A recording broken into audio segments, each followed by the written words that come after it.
Você já ouviu falar das 12 tribos de Ismael?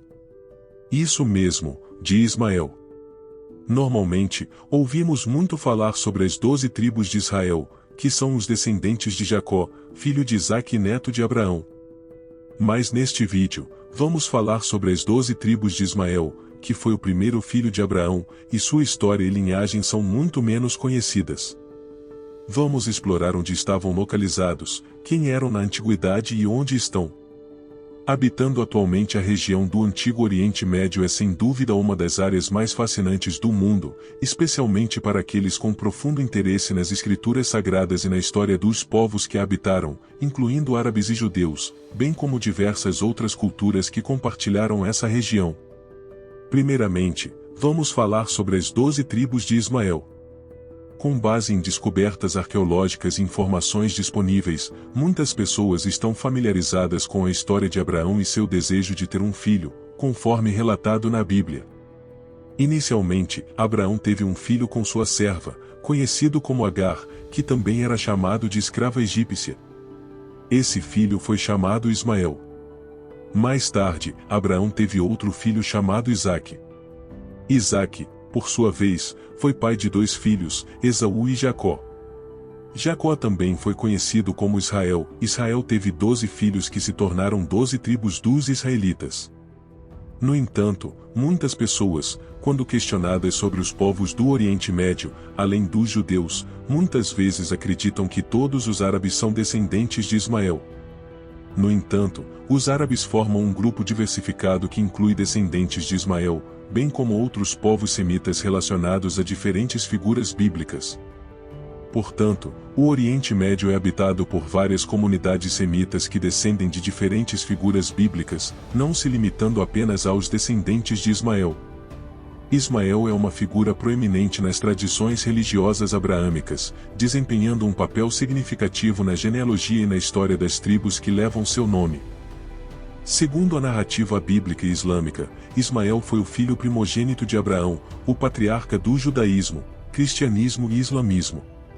Sua mãe foi Agar, uma serva egípcia de Sara, a esposa de Abraão. A história de Ismael começa em um contexto de rivalidade e tensões familiares, já que Agar concebeu Ismael depois que Sara, que era estéril, permitiu que Abraão tivesse um filho com a serva. Assim, Ismael foi resultado da concessão de Sara ao desejo de Abraão de ter um filho. Como as tradições religiosas divergem em certos aspectos, Ismael é frequentemente lembrado como descendente de Abraão, que desempenharia um papel crucial na história das tribos árabes. Seu nome em hebraico significa o Deus ouvirá, fazendo alusão à promessa divina de que Ismael seria abençoado e se tornaria o pai de uma grande nação. Para os muçulmanos, ele é uma figura especialmente importante, pois acredita-se que tenha desempenhado um papel na construção da Kaaba, o local mais sagrado do islamismo em Meca. Assim, a história de Ismael é um ponto de convergência nas 3 principais religiões monoteístas, e suas implicações culturais e religiosas ressoam ao longo da história das tribos ismaelitas. O registro bíblico sobre Ismael afirma que Deus prometeu a Abraão que Ismael teria 12 filhos e se tornaria uma grande nação, como descrito no livro de Gênesis. Depois, ali mesmo em Gênesis 25, versículos 13 ao 15, são apresentados os nomes dos 12 filhos de Ismael, que são Nebaiote, o filho mais velho de Ismael, Quedar, Adeel, Mibson, Mismá, Dumá, Massá, Hadad, Temá, Getur, Nafis e Quedem. Juntamente com as tribos de descendência ismaelita, eles habitavam uma vasta região que se estendia de Havilá no Egito a Assur na Assíria. No entanto, as tribos ismaelitas não eram as únicas comunidades semitas na região do Oriente Médio. Além delas, havia outros povos semitas, incluindo os midianitas, irmãos dos ismaelitas. Havia também outras 5 tribos descendentes de Abraão por meio de sua união com Quetura. As tribos ismaelitas historicamente se estabeleceram em uma vasta região geográfica que incluía partes do Oriente Médio e do norte da África. A principal área de concentração das tribos ismaelitas era a Península Arábica, que incluía a maior parte da Arábia Saudita, bem como partes de Iêmen, Omã, Jordânia e Emirados Árabes Unidos. Vamos explorar algumas informações menos conhecidas sobre os descendentes de Ismael. De acordo com o relato bíblico, Nebaiote era o filho mais velho de Ismael. O nome Nebaiote faz referência a um profeta, como indicado no livro de Gênesis, onde está escrito que ele seria o pai de 12 príncipes. Em aramaico, Nebaiote significa o profecia. A Bíblia revela que a tribo de Quedar, também descendente de Ismael, juntamente com a tribo de Nebaiote, ganhou destaque na criação de ovelhas, como incluída em Isaías 60.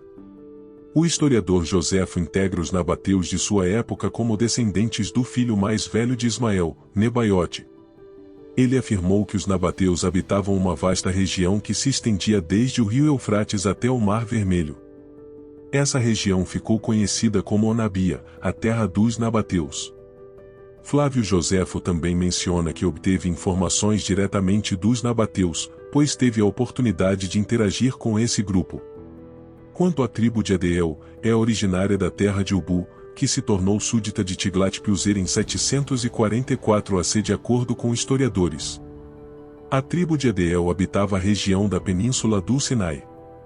Agora, em relação às tribos de Mibsam e Mismá, de acordo com alguns historiadores, surge uma pergunta intrigante: os descendentes de Mismá desempenharam um papel significativo na fundação de vilarejos próximos a Jebel Mismá. Há especulações sobre a possibilidade dessas duas tribos terem tido algum tipo de associação, talvez por meio de casamentos ou fusões, com a tribo de Simeão do povo israelense. É importante notar que informações relevantes a esse respeito, estão registrados em 1 Crônicas, capítulo 4. Isso sugere que duas tribos podem ter se misturado com os descendentes de Simeão quando estavam na terra do Egito, o que faz sentido considerando a abundância de recursos naquela região. No que diz respeito à tribo de Dumar, os registros bíblicos mencionam que Dumar era uma cidade em Canaã, conforme descrito em Josué 19, e também é associado a Edom e Seir em Isaías 21. Historiadores geralmente identificam Dá como sendo relacionado ao povo de Aduã, que seria a própria tribo de Dá. No que diz respeito à tribo de Teima, ela geralmente é associada ao antigo oásis de Teima, localizado a nordeste do distrito de Jaz, na rota de comércio entre Taima e Medina. E Duma, o deserto de Nafud, fica entre Taima e Duma.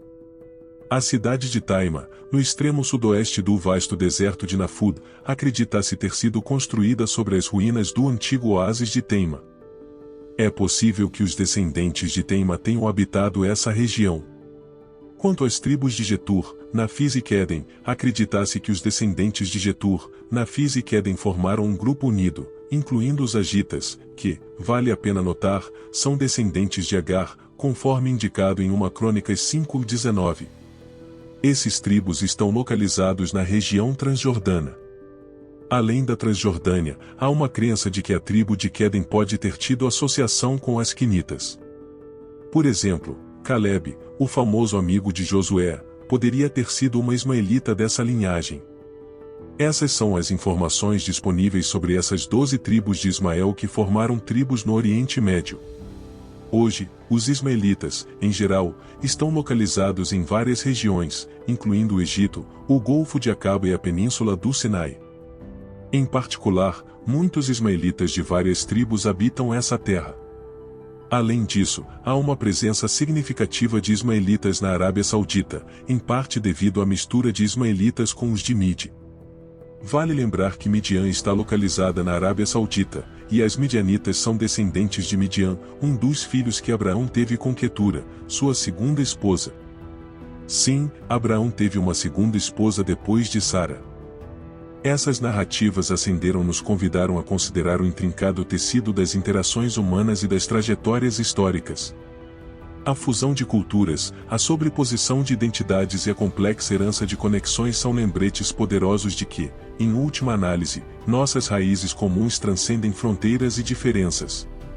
Ao refletir sobre as origens compartilhadas, somos desafiados a abraçar a diversidade e a buscar um entendimento mais profundo, lembrando-nos de que, em um mundo interligado, as histórias individuais entrelaçam-se em uma narrativa coletiva, tecida com fios de humanidade comum.